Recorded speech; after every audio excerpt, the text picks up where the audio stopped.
Rudeus began his day by praying to Roxy's panties. Then he went to class and greeted Zenoba, Julie, Persena, and Linnea. Cliff noticed his confidence and asked what had changed. Rudeus announced that he had cured an illness but gave no further details. As his classmates congratulated him, Rudeus reflected on Sylphie's sacrifice, which had made him feel human again. Later, he helped Nanahoshi with her research and asked about her ideal partner. She brushed it off, focusing on her work, but admitted she had a past love before summoning. Rudeus apologized for bringing it up, and Nanahoshi reassured him that being with the one they loved was enough. Rudeus started writing regularly to Paul and planned to reunite his family, but first, he wanted to marry Sylphie. Following Cliff's advice to buy a house, Rudeus visited a real estate agency and chose a large, cheap mansion rumored to be cursed. He went to the house with Cliff and Zenoba, learning about its gruesome history. They decided to investigate. After finding nothing during the day, they stayed the night, suspecting that the strange noises only happened in the dark. Late at night, Cliff woke Rudeus saying he heard odd sounds. They searched the mansion but found nothing until Rudeus spotted suspicious hands in the attic.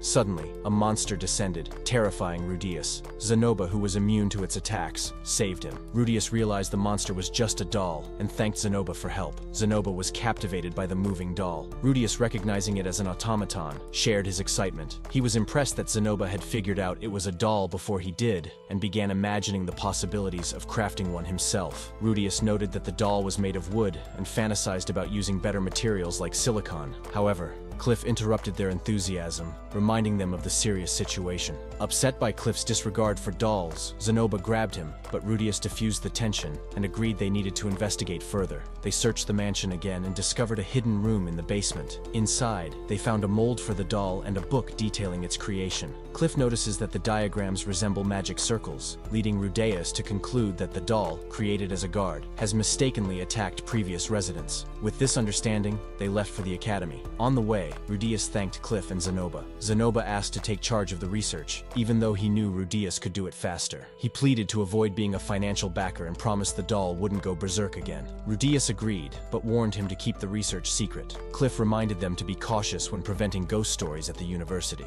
Later, Rudeus showed Sylphie the mansion he had bought and revealed he had painted the roof to match her old green hair. Moved by the gesture, Sylphie agreed to marry him, and they promised to always communicate and never disappear from each other's lives again. A week after renovating their house, Rudeus considered wedding customs and created a guest list. He included Elise, Zenoba, Julie, and Cliff. He wished to invite Paul but knew he was too far away. When Sylphie asked about Nanahoshi, Rudeus thought she wouldn't come, but Sylphie insisted on adding her to the list. While shopping for the party, Sylphie wanted to buy Rudeus new clothes and picked a lucky rat pelt outfit. Although Rudeus hesitated at the price, the shopkeeper offered a discount when he learned Rudeus was a gray rat and a friend of Luke. After shopping, they took a bath together. Rudeus thought about returning to adventuring for money, but dismissed the idea. Sylphie reassured him that she was saving her wages and could cook. He requested a charcoal-cooked meal, and she agreed, calling him her perfect husband. Their passion ignited, leading them to their room for an intimate moment. A few days later, it was time for the reception.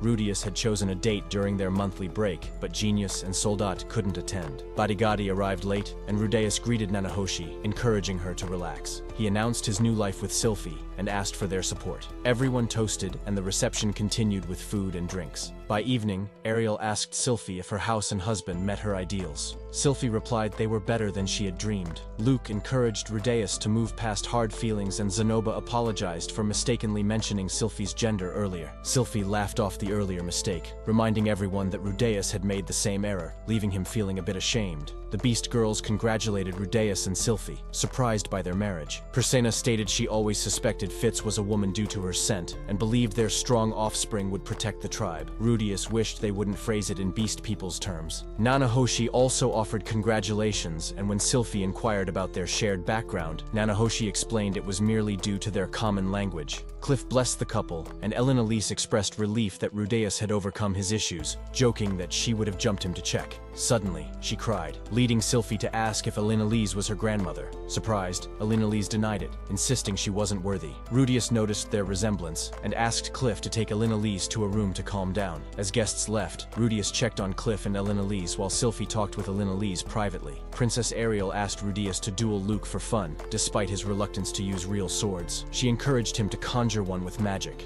and Rudeus quickly disarmed Luke as the match began. Luke explained the duel was to see if they could trust him with Sylphie. After Ariel left, Rudeus and Cliff found Elise and Sylphie. Sylvie expressed her desire to grow her hair out to keep Rudeus's love. Rudeus felt happy and resolved to ensure Sylvie never stopped loving him. The scene shifted to Rudeus, receiving a letter from Paul, who expressed happiness about Rudeus enrolling in the University of Magic. Paul mentioned he had heard from Ellen Elise about potentially finding Zenith. Currently in Eastport, he hesitated to take the children to the harsh Bagarat continent and considered sending them to Rudeus instead. He noted that Aisha was smart like Rudeus, but Norn disliked him and didn't get along with Aisha. Paul apologized for leaving everything to Rudeus and hoped he could care for his sisters. After reading the letter, Rudeus reflected on Paul's trust in him. Curious about who would escort his sisters, he headed to Sylvie, who sensed his happiness. He shared the news about his sisters coming to stay with them, and Sylvie believed the house would feel livelier. Rudeus thought he bought the mansion to be closer to family, finding the idea of caring for his parents touching. At dinner, Rudeus asked Sylvie if there was anything he could do for her. She requested lessons in disturbed magic, and he agreed, asking her to teach him healing magic in return.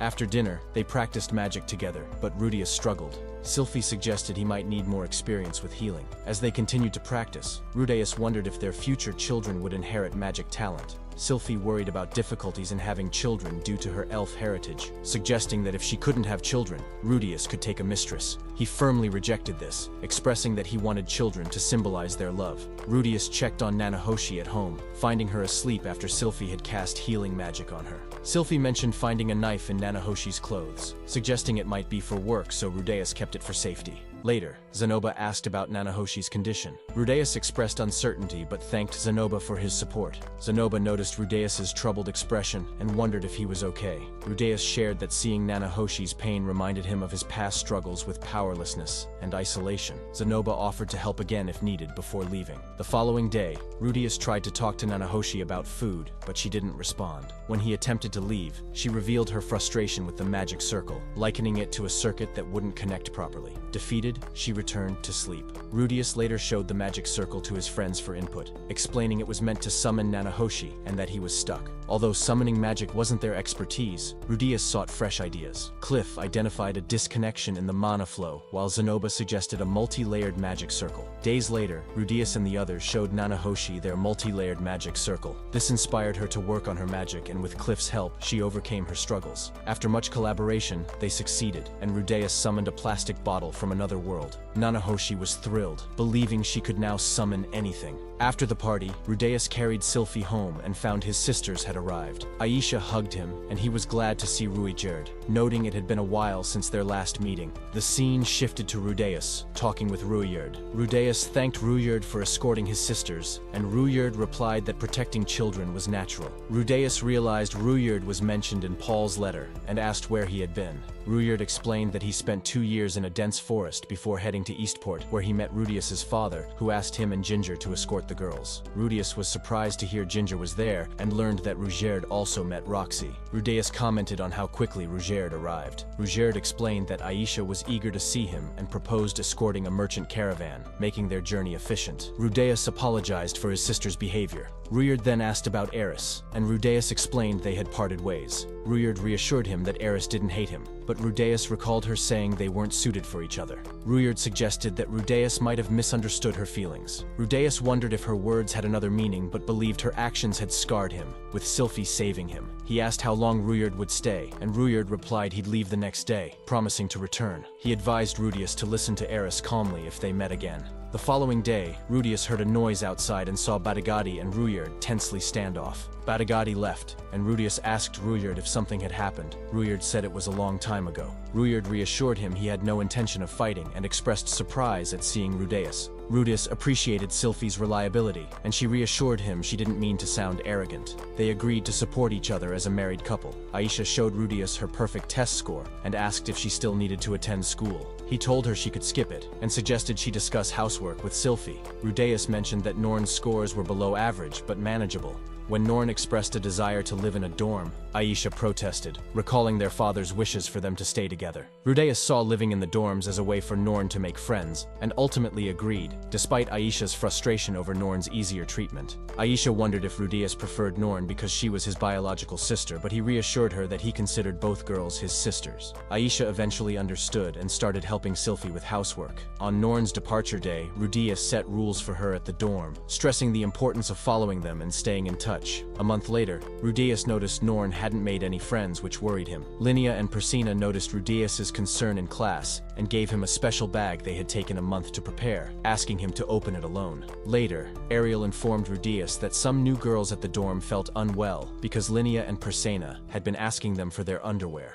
Rudeus realized the bag he received might contain what Ariel was talking about. Ariel asked if he had ordered Linnea and Persina to act that way, but he assured her he hadn't. Afterward, Rudeus reprimanded Linnea and Persina for their actions and warned them to leave Norn alone. Rudeus rushed to Norn's classroom after learning she had locked herself away. Linnea and Persina tried to calm him, but stopped when they saw his anger. Determined to save Norn, even if she hated him, he felt it was his duty as her brother. Upon entering the classroom, he interrupted the lesson, announcing Norn's absence and demanding to know who was responsible. He reassured the students that he wouldn't be angry. He just wanted to understand what had happened. One student admitted that Norn seemed different when they spoke. The teacher explained that she had only told Norn to follow Rudeus's example after struggling with homework. Worrying that his reputation affected her, Rudeus realized his influence had caused Norn's distress. Later, while sitting with Linnea and Persina, Rudeus felt guilty about the comparisons Norn faced. Sylphie arrived, telling him it wasn't his fault, and the others agreed.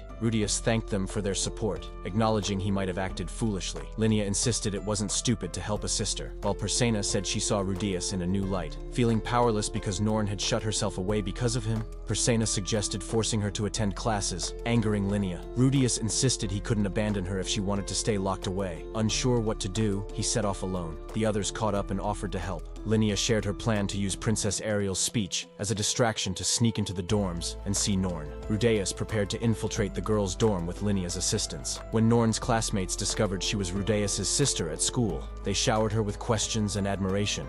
Some expressed a desire for a brother like him. Her teacher praised her, believing she would improve because she was Rudeus's sister. Overwhelmed by constant comparisons, Norn felt sick at the thought of going outside and retreated to her room. She recalled her father's inquiry about forgiving Rudeus and realized he struggled too. She questioned her past perceptions and reflected on her journey with Rudeus to find Rudeus. One night, while crying, she confided in Rudeus about wanting to return to their father. He questioned her hatred for Rudeus, urging her to see him as a strong, clever warrior deserving of respect. Rudeus encouraged her to face her brother, reminding her they were family and that their father never ran away. When Rudeus stood up to speak, Norn tried to interrupt. He quickly apologized, acknowledging her struggles and admitting he felt responsible for her state. As he spoke, Norn noticed he resembled their father in moments of sadness. Rudeus reassured her that he would be beside her, prompting Norn to cry. She realized her brother wouldn't hurt her or their father anymore, resolving not to run away and leaning on Rudeus for comfort. Days later, Norn greeted Rudeus and Sylphie warmly at school,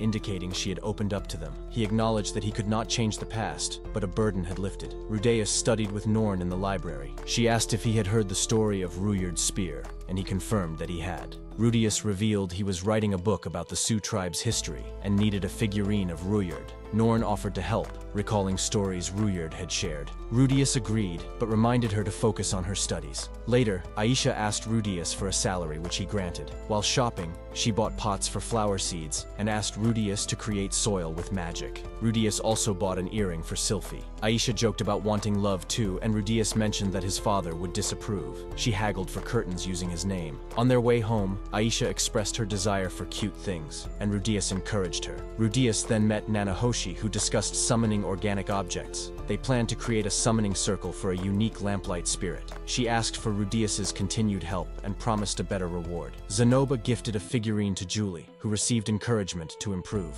Rudeus learned from Cliff about a device that could balance mana for Alina Lisa's curse. Reflecting on his life, Rudeus wondered if stability equated to happiness. After training, Sylphie revealed she was pregnant. Rudeus hugged her in joy, and Aisha reminded him to be cautious. They later shared the news with Norn, who congratulated them. Aisha mentioned that Ariel suggested Sylphie rest for 2 years. Concerned about her curse, Sylphie wondered if she would be all right, but Aisha assured her she could manage. During dinner, Rudeus joked about his father's reaction to the news of his impending grandchild, while Norn expressed excitement. Rudeus believed his father would spoil the child and hoped they could live together again soon. The next day, Rudeus received a letter from Geese asking for reinforcements to rescue Zenith. That night, he dreamed of the man-god who warned him against going to the Begarit continent, insisting he would regret it either way. Although Rudeus was happy, he felt conflicted about abandoning his troubled family. The man-god argued that Rudeus would have missed his sisters if he had gone to Begarit. Rudeus worried about Sylphie and their child if he left. The man-god reminded him that a life without regrets was impossible, and suggested pursuing a relationship with Linnea or Persena for greater happiness. Rudeus woke up in disbelief. Sylphie asked if he was okay, noting he had been talking in his sleep. Rudeus reassured her that he wouldn't go anywhere. He realized Geese, not Paul, likely sent the letter, and that they might have saved his mother. He discussed his decision with Elise, who wanted to go in his place but decided to break up with Cliff, believing she would hinder his future. The following day, Rudeus saw Norn sneaking out with a backpack. After falling down the stairs, she insisted she would go alone if he didn't. Rudeus reminded her she wasn't strong enough, but she argued their parents were in danger.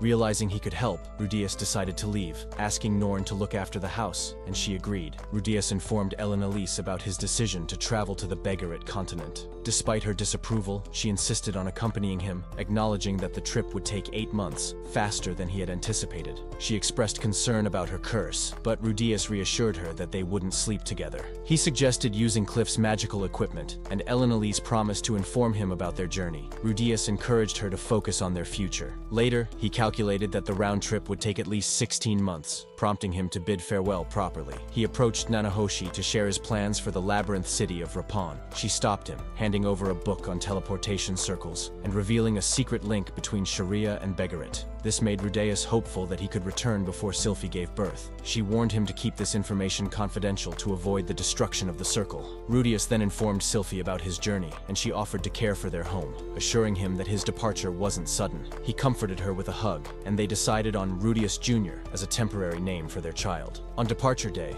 Elise asked if he was ready. Cliff gave him a smaller version of his equipment, and Rudeus professed his love, assuring Elise that he genuinely cared. After heartfelt farewells with his friends, Rudeus and Elise rode to the teleportation circle, reaching the forest after a week where he cast a spell to release the barrier. Cautiously, Rudeus and Elise entered a labyrinth and discovered stairs leading down to a two-way teleportation circle identified in Rudeus's book, Exploring the Teleporter Labyrinth. Holding hands, they stepped onto the circle together. After teleporting, they found themselves in another labyrinth. Rudeus suggested checking their ability to return, and Elise teleported back, but experienced a time lag. They exited the labyrinth into a desert which Rudeus suspected was an ancient ruin. With the sun setting, Elise proposed resting for the night. They endured the heat the next day, and Rudeus used magic to provide water. That night, while resting in a tent, Rudeus noticed Elise having a wet dream. He was tempted to touch her, but hesitated when she called for Cliff. Stepping outside for fresh air, he encountered a beautiful girl, but Elise attacked her, revealing her to be a succubus. After defeating the succubus, Rudeus requested to sleep with Elise, who insisted he detoxify first. Apologizing for his earlier actions, they continued their journey the next day and faced a sandstorm, which Rudeus dispelled, before reaching a bazaar where they asked for directions and enjoyed some food.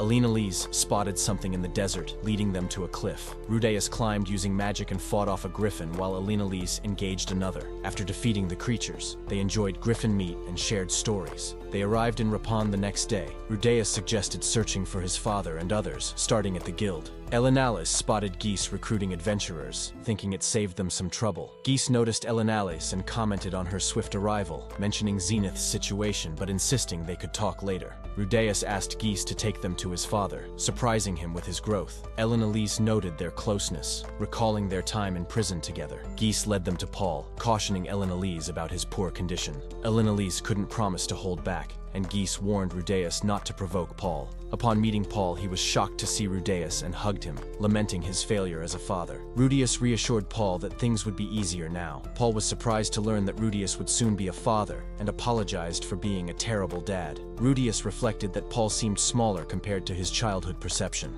Paul knelt to apologize to Elise, who admitted some blame. He commended her for enduring her curse, and wondered if she had done so with Rudeus. Elise credited Cliff's magical implement for her progress, surprising Paul when she revealed that Cliff was her husband. Grateful, Paul informed them that Geese reported Zenith had been captured in a labyrinth to the north. Rudeus feared the worst when asking about Roxy, only to learn she had fallen into a trap a month ago. Paul hoped she was alive, but doubts remained. Rudeus showed everyone a related book filled with notes from a previous adventurer. When Paul asked why he had it, Geese examined the book book and believed if the information was accurate, it could help them conquer the 6th floor. He suggested deciding on their formation once he finished reading. That night, Rudeus, Paul, and Lilia shared a room. Lilia jokingly advised Rudeus to shove Paul aside if his snoring bothered him. They discussed Aisha, with Lilia noting she helped with chores, and Rudeus adding that she hadn't caused trouble. He recalled how Paul had mentioned having a child. Rudeus revealed he married Sylphie at the University of Magic, surprising Paul, who was glad she was alive. Paul expressed excitement about becoming a grandfather, but apologized for being useless. They planned a celebration upon their return, acknowledging it would be Paul's first grandchild. The next day in the labyrinth,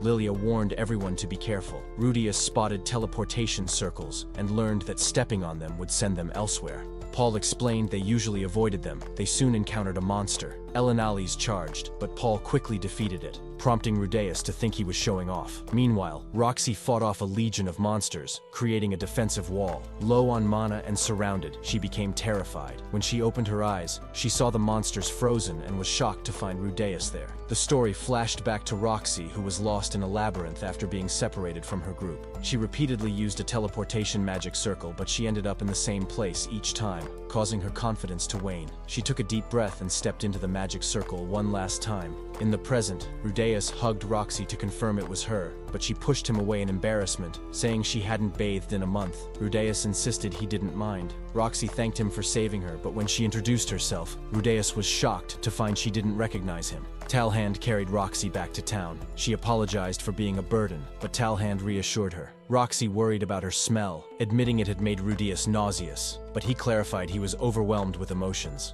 She explained she hadn't forgotten him. She couldn't connect the cute Rudy she knew with the handsome man he had become. Everyone celebrated Roxy's return to town, giving her time to recover. Roxy thanked Rudeus again, who encouraged her to relax. Geese announced they would return to the labyrinth in 3 days, confident Roxy would be ready. Rudeus understood the trauma and noted they would tackle the 3rd floor next. Later, while battling monsters, Roxy requested a piggyback ride and expressed surprise at their adventure together. She fell asleep on his back as they entered the 4th floor. Paul scouted ahead and Rudeus admired his father's professionalism. When they encountered monsters, Rudeus attempted to use his Firestone cannon, but Roxy warned him about the armored warriors and suggested focusing on support spells. Rudeus created a swamp under the monsters while Elenales and Paul engaged them. Roxy and Rudeus combined their magic to defeat the monsters, successfully clearing the area. After the fight, Rudeus told Paul he had gotten stronger, but he insisted he was weaker. As they moved on, Elenales noticed Paul's happy demeanor. Once outside the labyrinth, Rudeus explained the need for frequent trips to town during their explorations, hoping Zenith was okay until they returned. The scene shifted to Roxy and Rudeus, shopping in Rapin for scrolls. Roxy mentioned that Shira could copy them, while Rudeus suggested using oil against armored monsters, although Roxy pointed out that Paul would slip.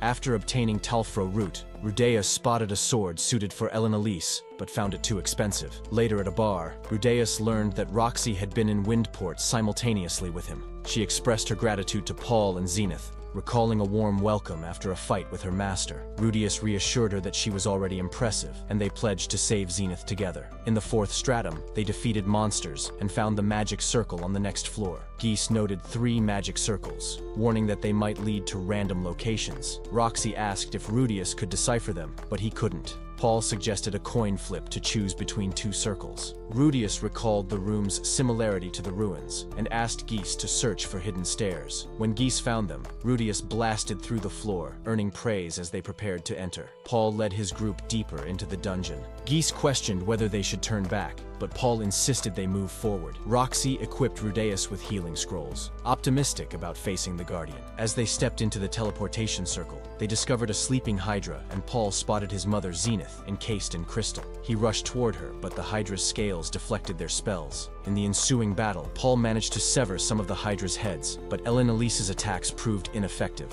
Roxy pulled the group back as Talhand's earth spell also failed. Rudeus identified a high-pitched sound emitted when the Hydra nullified magic, prompting thoughts of retreat. They realized the Hydra regenerated its heads, and Roxy urged a tactical withdrawal, but Paul charged ahead again. Geese used smoke bombs in a desperate attempt to pull Paul back, but Elenales's slap finally brought him to his senses. As Rudeus created steam for cover, they retreated retreated to the previous floor where Rudeus healed Elise's hand. Paul insisted it was Zenith in the crystal, and Rudeus urged calm, questioning her survival. This angered Paul, who expressed frustration at Rudeus's detached demeanor. Roxy reassured Rudeus, noting their previous battles, while Elise recalled a survivor. She identified the Hydra as a Manati Hydra, which absorbed mana, leaving them unsure if magic could harm it. Rudeus recalled a myth about burning its wounds to prevent regeneration, suggesting a new strategy. Reluctantly, Paul agreed to the plan. Rudeus realized Paul's determination to chop off the Hydra's heads would endanger him. Paul thanked everyone except Rudeus, stating that today would end their struggle. He believed he had found his family and asked for their strength. The group encouraged him, insisting he didn't need to be humble. Paul acknowledged Rudeus as a reliable son, but Rudeus insisted that flattery could wait until after they defeated the Hydra. Paul admitted he felt foolish and revealed something a father shouldn't say. He was willing to sacrifice his life to save his mother. With the weight of his father's trust on his shoulders, Rudeus followed Paul back to the Guardian's floor. Paul swiftly cut off one of the Hydra's heads, but Rudeus's initial attempt to burn the injury failed, forcing him to get closer to succeed. Elise defended Rudeus but got injured. Roxy healed her, and they continued taking down heads until the Hydra captured Talhand, prompting Paul to jump in for a rescue. Rudeus noticed the Hydra trying to regenerate its burned wound. Elise froze it, while Roxy scorched it again. As the Hydra prepared a breath attack, Rudeus struggled to maintain a water barrier until it exhausted itself. Together, they eliminated another head, leaving just one. Rudeus gouged out a Hydra eye and used earth magic. Roxy burned the last head, but Rudeus realized he had lost his left hand. He turned to Paul in gratitude, only to find him ripped in half. Paul smiled before Zenith was freed from her crystal. The group returned to the inn in silence. Lilia learned of Paul's tragic fate, causing sadness among them. Rudeus lay awake, recalling the day they burned Paul's corpse. Days passed with Zenith unconscious, but suddenly, she opened her eyes. Lilia explained that 10 years had passed and that Zenith suffered from amnesia. Rudeus wondered if his parents had worried about him in his past life and regretted not attending their funeral. He realized he had felt no sadness when they died. He questioned why Paul had left his family behind, believing he shouldn't have died for him. Although he never saw himself as Paul's son, he acknowledged that Paul was still his father. Later, Roxy visited and suggested they explore the city. When Rudeus declined, she entered, locked the door, and sat beside him. Expressing sorrow for Paul and Zenith, Roxy recalled happier times in Buena Village. Understanding the pain of losing loved ones, she urged Rudeus to share his sadness. He admitted he had made mistakes and turned his back on his family. Roxy hugged him, saying Paul and Zenith were like a second family to her. When Rudeus tried to distance himself, Roxy pulled him onto the bed, kissed him, and they shared an intimate moment. The next morning, Rudeus woke up beside a naked Roxy who asked if he felt better. He said he did, and they dressed. Roxy advised him to cherish his remaining family, as Paul wanted. They found Lilia, and Rudeus apologized for burdening her. She reassured him it was her job and explained that Zenith had lost her memories but was healthy. As they crossed the desert, Rudeus struggled, but Roxy supported him. After several days, he contemplated confessing his love for Roxy, but remembered his commitment to Sylphie. He told Roxy he was married and asked her to stop acting like they were lovers. Roxy admitted she had taken advantage of his vulnerability and insisted on being his left hand for the trip. When Rudeus asks how he could repay her, Roxy reveals she had fallen in love with him when he saved her in the labyrinth. With tears in her eyes, she confessed her feelings. Rudeus suggested they could act like a couple during the trip, though he worried about the consequences. Roxy insisted he didn't need to do anything. They teleported to a forest near Sharia, where Rudeus blindfolded everyone to keep their location secret. While camping, Elise asked Rudeus about his beliefs. He explained that he didn't follow Millis, and she mentioned that Cliff's faith allowed only one wife, but supported multiple partners. Elise suggested that Rudeus take Roxy as his wife, but he reminded her that he had married Sylphie. She encouraged him to consider both women's happiness, recalling Zenith's reaction to Paul's marriage to Lilia. Rudeus admitted he loved both, but feared disappointing Sylphie. Elise urged him to ask Roxy. After some conversation, he decided he'd rather risk being a scumbag than live with regret. He asked Roxy if she'd change her surname to Greyrat and confessed his love. Roxy insisted he seek Sylphie's approval first. Afterward, Rudeus reflected on becoming like his father. In Sharia, Rudeus rushed home, prompting Geese to wonder if he missed his wife. Rudeus recalled the man God's warning about the Greyrat continent and felt grief over Paul's presumed death.